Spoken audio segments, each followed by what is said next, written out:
Hey, salut à tous, bienvenue à Question Auto. On est encore à bord de la Hyundai Elantra Sport. Je vous rappelle qu'on a d'autres vidéos aussi pour vous. Regardez la description en bas si jamais vous voulez voir l'intérieur ou encore l'extérieur. Mais là, on parle des spécifications et du comportement routier.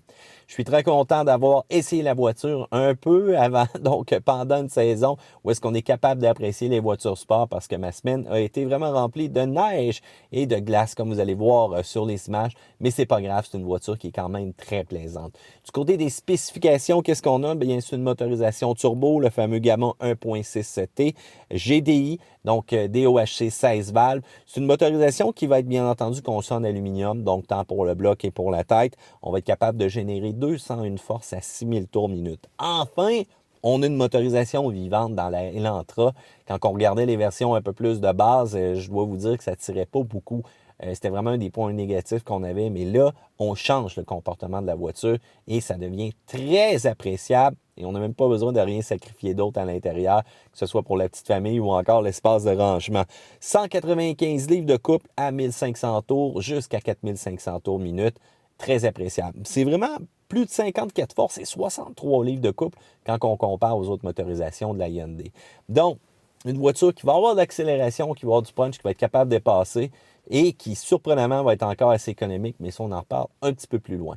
Du côté des transmissions, une 6 vitesses, exactement comme on a ici, et les rapports efficaces, courts, rapides. Le reculon, c'est vraiment pas compliqué. Pas besoin d'appuyer, de tasser, on fait juste relever. Puis la prise en main aussi, quand on est en mode sportif, on aime bien ça, eh bien, ça se fait très bien avec celle-ci. Sinon, l'autre choix que vous avez, c'est une 7 vitesses à double embrayage et on va avoir, bien entendu, des changements de palette qui vont être disponibles directement sur le volant pour donner encore une fois un petit agrément de conduite un peu plus intéressant. J'ai essayé les deux. Je dois vous dire que mon choix, ce serait la manuelle pour moi. J'aime garder un petit peu plus la voiture en contrôle. Mais si on se retrouve sur une piste, eh bien ceux-là qui vont être munis de la 7 vitesses à double embrayage vont être plus rapides lors des changements de vitesse. Une fois que le décollage est fait, c'est terminé, hein, ça ne paraît plus. Donc, les reprises sont rapides, les changements de rapport sont rapides, plus vite que la main et le pied éclair de mat sur l'embrayage. Je vous le dis, mais le fun de conduire, c'est souvent avec une manuelle et c'est tant mieux parce que Hyundai nous l'offre présentement. Il faut dire que peu importe le choix des deux transmissions, donc on va avoir retouché la calibration. Encore une fois, une calibration qui est sport. Et quand on parle de sport aussi, ce que j'aime de la voiture, c'est qu'on n'a pas juste mis un logo avec une motorisation turbo pour arrêter ça là. Il y a des éléments à l'intérieur, il y a des éléments à l'extérieur, mais on a retouché suspension, direction, mécanique, et on a vraiment donné ce qu'on recherche un peu aux amateurs de performance, une voiture vraiment qui allume avec une belle sonorité en plus. Donc, lorsqu'on parle des accélérations, et en passant, faites attention, il faut que le véhicule ait atteint sa température nominale avant d'avoir la pression du turbo. Oui, en situation d'été, en situation de chaleur, c'est quand même pas si pire. S'il y en a qui sont des maniaques des pistes d'accélération, je vous dis tout de suite, partez votre voiture un peu avant cependant. Lorsqu'on va arriver l'hiver, là, ça va vraiment demander un bon délai. Si vous êtes du genre à laisser votre voiture virer 5 minutes dans le cours, il n'y a pas de trouble, mais même là, ça va prendre entre un 5 10 minutes de plus, parfois même jusqu'à 15 minutes totales avant que le véhicule ait vraiment la puissance qui est annoncée, donc la pression turbo. C'est tant mieux parce que c'est un moyen de se protéger si on veut au niveau de la mécanique. On veut vraiment que celle-ci soit optimale dans les meilleures conditions et ça l'aide aussi à la longévité. Et si vous êtes un maniaque de tourner à la clé, d'appuyer sur le champignon que ça réponde tout de suite, préparez-vous, vous allez devoir attendre un petit peu. Donc les accélérations sont bonnes, sont franches, sont quand même rapides. Je voulais une bonne transmission, on aime bien ça. Le freinage aussi très bien modulé, une bonne communication de la pédale, on va être capable d'en donner et ça va être capable d'en prendre un peu plus aussi du côté freinage que l'Elantra régulière parce qu'on a des disques de 12 pouces à l'avant. La direction, on a retouché la direction, on n'a pas de mode d'ajustement ou quoi que ce soit, mais encore une fois, une bonne communication au niveau du volant. On ressent peut-être celle-ci était peut-être un peu trop des fois sensible pour la partie d'autoroute, mais c'est pas grave quand on aime la performance, on aime une direction qui est communicative comme celle-ci. La suspension, quant à elle, c'est une suspension qui est vraiment exclusive à l'Elantra Sport. On a délaissé la fameuse barre de torsion archaïque qu'on retrouve, OK, c'est fiable, ça fait la job dans la plupart des cas. Cependant, quand on arrive en mode performance, on veut vraiment une suspension indépendante, multibras.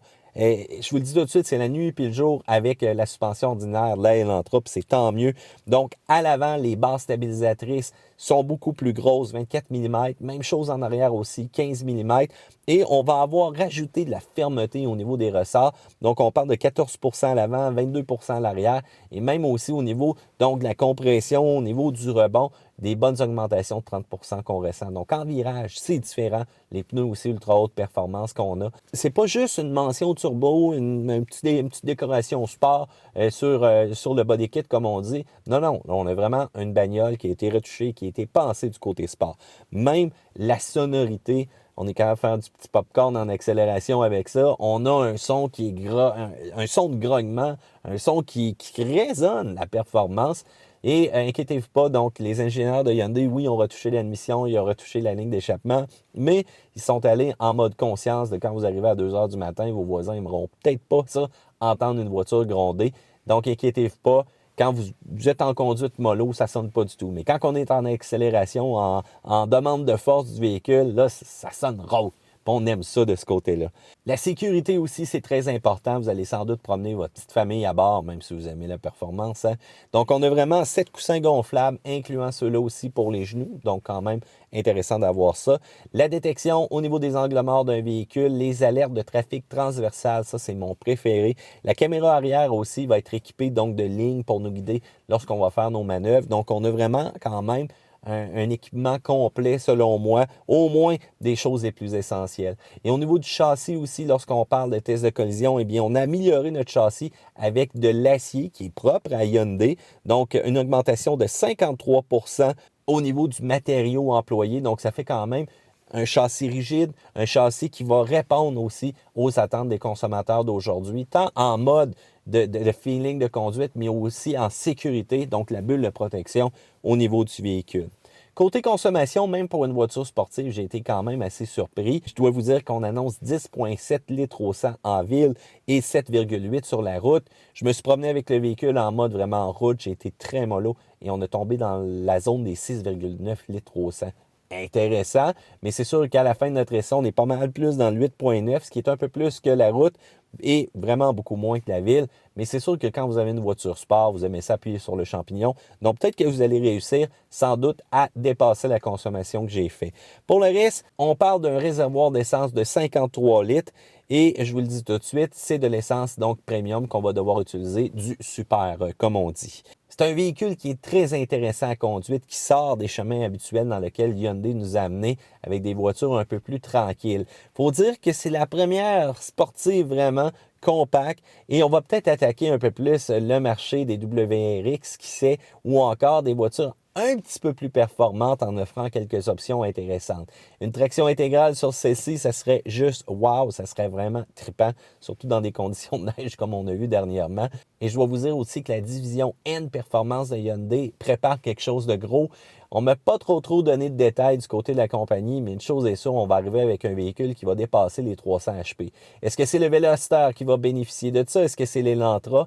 Une chose est sûre, Hyundai est en train d'acquérir pas mal d'expérience du côté du rallye pour placer tout ça dans un véhicule de production qui devrait réussir à allumer quand même assez bien.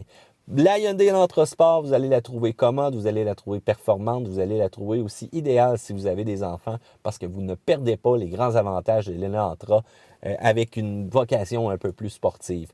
Donc, pour tout amateur de performance qui ne veulent pas se rappeler que ta petite famille est en train de grossir, eh bien, pensez à ce véhicule-là. Vous allez voir, ça ne fait pas trop mal non plus au portefeuille. Là, gang, je veux vous entendre. La section commentaires, c'est en bas. N'hésitez pas à partager ce que vous pensez. Un petit pouce en l'air aussi si vous aimez cette vidéo. Dans la description, j'ai placé un petit peu d'informations pour vous, ainsi que d'autres vidéos de la Hyundai Elantra qu'on a tournées. Pourquoi pas aussi consulter l'essai de la Hyundai Elantra régulière qu'on a fait. Et abonnez-vous dans le coin en haut à Question Auto parce que c'est pas notre dernière vidéo. À plus, gang!